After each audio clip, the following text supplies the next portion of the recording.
सुप्रभात। मैं आपकी हिंदी अध्यापिका पूजा जायसवाल। आज हम कक्षा 8वीं का हिंदी व्याकरण का अपना पहला पाठ भाषा और व्याकरण संबंधित अभ्यास को करेंगे। बच्चों, भाषा और व्याकरण का जो पाठ है मैंने आपको पिछली कक्षा में समझाया था। उसके बाद मैंने भाषा और व्याकरण की आपको एक वर्कशीट कराई थी जिसमें मैंने आपको बहुविकल्पीय प्रश्न कराए थे। आज हम आगे के प्रश्नों को हल करेंगे। चलिए, हमारा पहला प्रश्न है, दिए गए विकल्पों में से सही उत्तर चुनकर रिक्त स्थानों की पूर्ति कीजिए। इसका पहला प्रश्न है हमारा, हरियाणवी एक डैश है। तो हरियाणवी क्या है?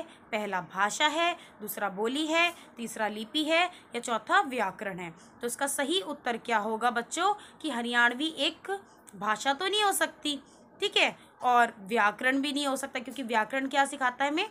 भाषा को शुद्ध करना, शुद्ध रूप भाषा का, ठीक है। और लिपि किसको कहते हैं? हम लिखने के ढंग को। तो बचा क्या हमारा? बोली। तो इसका सही उत्तर क्या है? हरियाणवी एक बोली है, ठीक है। अब दूसरा प्रश्न है हमारा, शुद्ध भाषा का पूर्ण ज्ञान डैश के बिना असंभव है। मतलब हमें शुद्ध भाषा का ज्ञान किससे होता है? पहला व्याकरण से, दूसरा बोली से, तीसरा लिपि से और चौथा भाषा से। तो शुद्ध भाषा का ज्ञान आपको बोली से तो नहीं होगा ना बच्चों, और लिपि तो हमारा लिखने का ढंग को कहते हैं, और भाषा क्या है? जब हम अपने विचारों को, अपने भावों को प्रकट करते हैं। तो भाषा का शुद्ध ज्ञान हमें किससे होगा? हमारा व्याकरण से, ठीक है। तीसरा प्रश्न है हमारा, मौखिक भाषा में डैश का प्रयोग होता है। तो किसका? पहला भाषा का, ध्वनियों का, लिपि का या व्याकरण का। तो मौखिक भाषा में जब आप मौखिक भाषा का प्रयोग करते हैं तो बच्चों क्या करते हैं? आप अपने भावों, अपने विचारों को अभिव्यक्त करते हैं। तो उस टाइम आप क्या करते हैं? आप ध्वनियों का प्रयोग करते हैं। तो इसका सही उत्तर क्या होगा? ध्वनि, ठीक है। हमारा चौथा प्रश्न है, भाषा के क्षेत्रीय रूप को डैश कहा जाता है।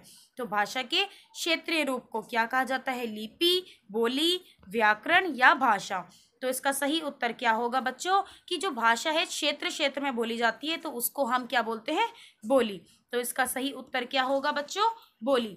आप हमेशा इस चीज़ को याद रखना बेटा, जो क्षेत्र में बोली जाती है, जो हर एक क्षेत्र में बदलती रहती है, वे हमारी क्या कहलाती है? बोली, ना कि भाषा।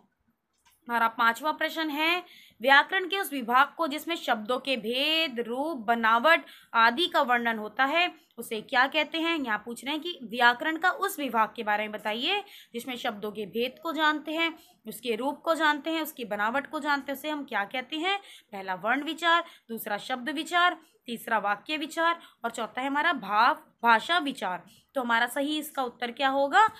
शब्द विचार, क्योंकि शब्द विचार में हम शब्दों के भेद, उसकी रूप, उसकी बनावट आदि को जानते हैं। अब हमारा जो दूसरा प्रश्न है बच्चों, वे है हमारा, नीचे लिखे वाक्य पढ़िए और सही या गलत का चिन्ह लगाइए, ठीक है बच्चों। तो पहला है हमारा, इसका व्याकरण के 5 अंग होते हैं। तो बच्चों मैंने आपको पिछली कक्षा में जब पढ़ाया था तो आपको मैंने बताया था कि व्याकरण विभाग के कितने अंग हैं, व्याकरण के कितने अंग हैं? व्याकरण के 3 अंग हैं। कैसे? वर्णों से हमारे शब्द बनते हैं और शब्दों से हमारे वाक्य। तो पहला है वर्ण विचार, दूसरा है शब्द विचार और तीसरा है हमारा वाक्य विचार। तो हमारा पहला प्रश्न कि व्याकरण के 5 अंग होते हैं, तो ये क्या है हमारा? गलत, ठीक है। अब हम दूसरा पढ़ते हैं, एक ही भाषा का व्याकरण तरह तरह की भाषाएं सिखाता है। तो ये क्या है कि एक ही अगर भाषा आप सीख लेते हैं तो क्या आप एक हिंदी भाषा सीखने के बाद आप इंग्लिश की व्याकरण को समझ पाते हैं? तो गलत, क्योंकि सभी भाषाओं की अपनी व्याकरण होती है, अपने नियम होते हैं। तो ये भी क्या है हमारा? गलत। अब हम तीसरा पढ़ते हैं, व्याकरण भाषा के शुद्ध और स्थायी रूप को निश्चित करने के नियम बताने वाला शास्त्र है। मतलब है इसका कि जो व्याकरण है वह भाषा को शुद्ध करता है और स्थायी रूप से निश्चित करने वाले नियम सिखाता है हमें कि हमें कहाँ क्रिया का प्रयोग करना है, ठीक है, संज्ञा कहाँ आएगी, तो क्या नियम सिखाता है। तो ये बिल्कुल सही है। तो तीसरा हमारा बिल्कुल सही है। चौथा प्रश्न है, भाषा के शुद्ध रूप का ज्ञान प्राप्त करने के लिए व्याकरण को जानना जरूरी नहीं है। गलत, क्योंकि अगर हम भाषा को शुद्ध रूप से जानना है तो हमें सबसे पहले उसके व्याकरण के नियमों को पता होना चाहिए, हमें व्याकरण का ज्ञान होना चाहिए। तो ये क्या है हमारा? गलत। अब हमारा है आखिरी भारत के संविधान में 18 भाषाओं को मान्यता दी गई है। बच्चों, मैंने पिछली कक्षा में भी आपको बताया था कि भारत के संविधान में हमारी 22 भाषाओं को मान्यता दी गई है। तो इस हिसाब से भारत के संविधान में 18 भाषाओं को मान्यता नहीं दी गई, तो ये हमारा गलत है। जबकि सही उत्तर क्या है? 22 भाषाओं को भारत के संविधान में मान्यता दी गई है।